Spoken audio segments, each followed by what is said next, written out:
we're not here tomorrow, but the jobs report is coming out anyway. We got some employment numbers, so let's take a look at what to expect with the team at LinkedIn. Joining us, Guy Berger is a principal economist at LinkedIn. Guy, great to have you here ahead of tomorrow's numbers. So let's just kind of start with the big macro theme that you guys are looking at. Should we expect a good number, a bad number, a better one? What are we looking for?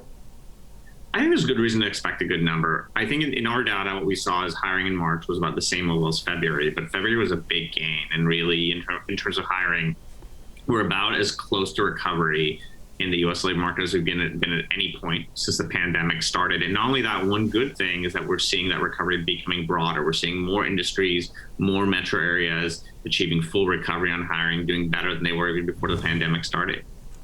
So when you look at the hiring pattern, we've got your chart up here. It seems like we're making steady progress from the worst of the crisis, of course, but maybe a little bit of a plateau from the previous reading?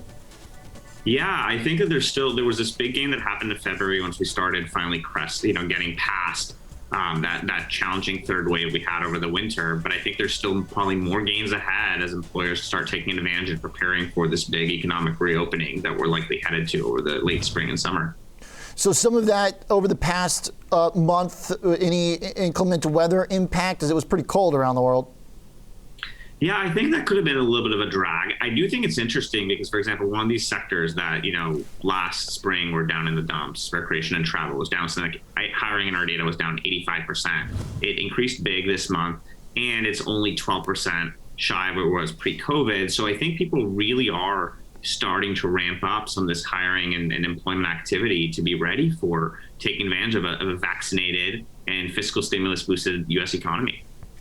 All right, so from February to March, recreation and travel, 10% higher roughly. Consumer goods, 7.5% higher. Transportation logistics, 6.5%. I'm rounding a little bit. Bottom line is the worst hit places are the ones with the biggest gains. And that's very important because that's where all the weakness is, or the most of the weakness is.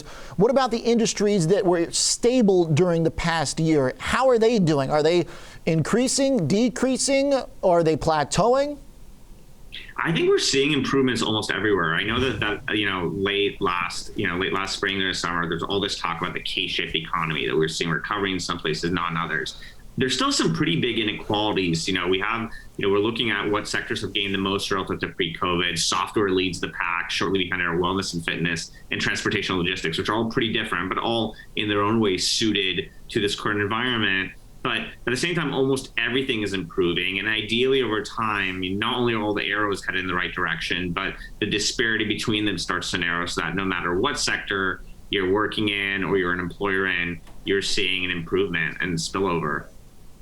What about regionally in terms of the cities? I know that there was obviously a little bit of a shift. Some of it's been exaggerated. We've talked about that a little bit before, but generally there were some pockets of strength. What's looking like regionally is the most powerful area right now that is offering the biggest kind of job growth? Before COVID, we were all talking about how the Sun Belt was a hot place to be, where people were moving to, where hiring gains were. And when you look at the cities that have had the biggest gains since COVID started, and also the ones that are attracting migration, they tend to be ones there, like Austin, especially, routinely tops these lists. But you also see places like Atlanta, Denver that are doing pretty well. Miami is kind of cropping up as a place where hiring is a little bit higher than it was before the pandemic. The places that are still, are still have more to catch up on are places that are sort of in the upper Midwest. And obviously, like the big metro areas that everybody, is maybe a little behind catching a little bit of optimism that's building up there. But New York City and the San Francisco Bay Area, that are going to be a little slower to return to normal. Now, I know when you talk about the hiring rate, I'm looking at the definition, your methodology here. The hiring rate is the count of hires divided by the total number of LinkedIn members in the U.S. What about from the employer side, Guy? Do you see new employers coming onto the sites?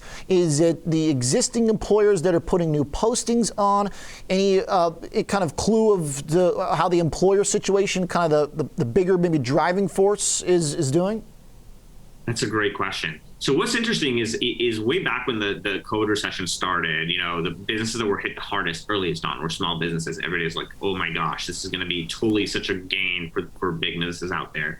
But once the hiring recovery started, we really saw that the biggest strength was coming from small businesses. It's confirmed by other sources of data as well beyond LinkedIn that's showing that we've actually seen this big pickup in small business creation. I think that what we're all hoping for is not only just an economy that's returning as quickly as possible back to normal, but one that is and maybe is hopefully starts regaining some equity, equality or equity among people in different industries or education levels, but also one where, small businesses and that dynamism that powers the U.S. economy that maybe was a little slumped during the 2010s actually really comes back and kicks in. That'd be very exciting.